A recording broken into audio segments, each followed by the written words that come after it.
Maps are sort of born from an idea that we used in South Africa in 2005. This idea was, at that time, this was before Copenhagen, okay? Most developing countries had very, very little idea what kind of mitigation potential their economies had. How much could they do in their economies? And this was mainly because of the structure of the convention and also the Kyoto Protocol had said that developed countries must act first.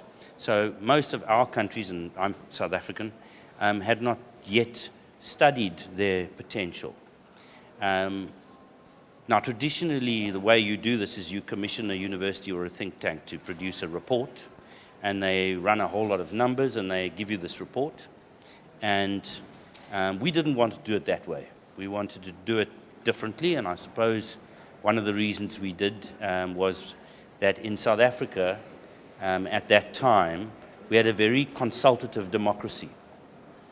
As you can imagine, our democracy had come through a huge process of change, and we wanted to, in a sense, capitalize on that culture. So what we proposed, myself and a colleague of mine, a professor from the University of Cape Town, was to combine research capability and the involvement of people, actors in the economy, into a kind of design approach.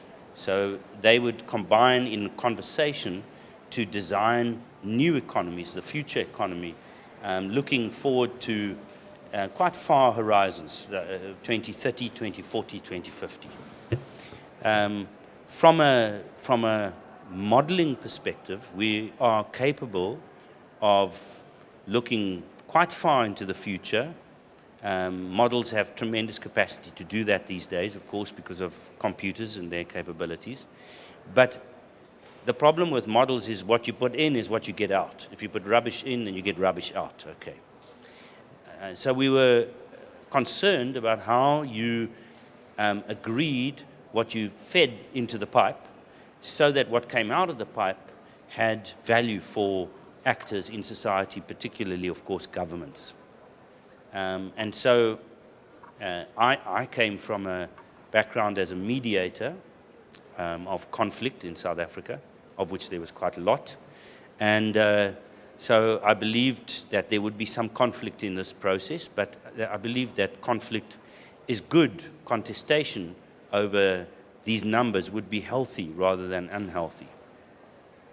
So we assembled a group of people who represented civil society, business, trade unions, government people in one room, about 85 people all in all. And we put together a research consortium, and so these were the two conversation players, okay? And I acted as the mediator of this conversation, and the conversation took 2 years. And in those 2 years, we developed a number of scenarios, 5 scenarios all in all, looking at South Africa all the way through to 2050.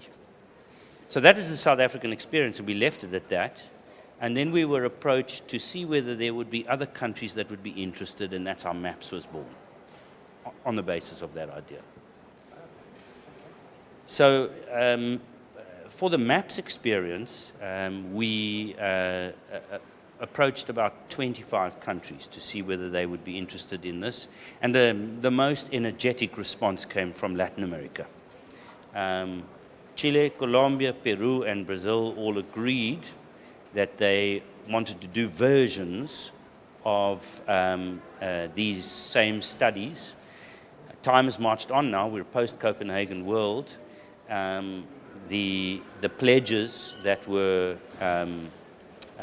tabled in Copenhagen are now going to be followed by offers in the Lima-Paris year, and the processes that are happening in these 4 countries will inform those pledges and will also inform policy choices and economic choices that those countries will make.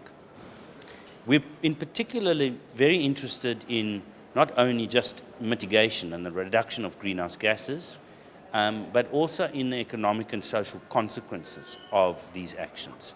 So we've built models, for example, in Brazil specifically, but also in Chile, which can give us quite a lot of detailed data about things like poverty alleviation, distribution of capital within households.